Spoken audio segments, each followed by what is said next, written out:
মন্দিৰত যাবলৈ অলপ দিগদাৰ হৈছে মন্দিৰত অলপ কাম চলি আছে সেইকাৰণে আজি ঘৰতে পাঠ পঢ়িব আৰু ঘৰতে প্ৰসাদ চসাদ ওচৰৰ মানুহক মিলি কিনে দি দিব লাগিব আৰু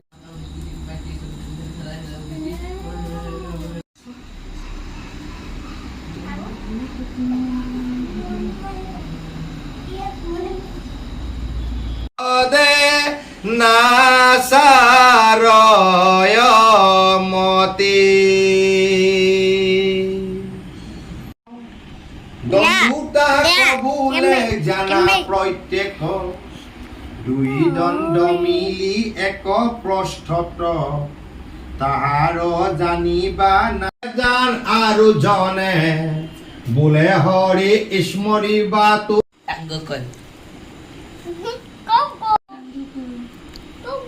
কি হ'ল কলটো বেয়া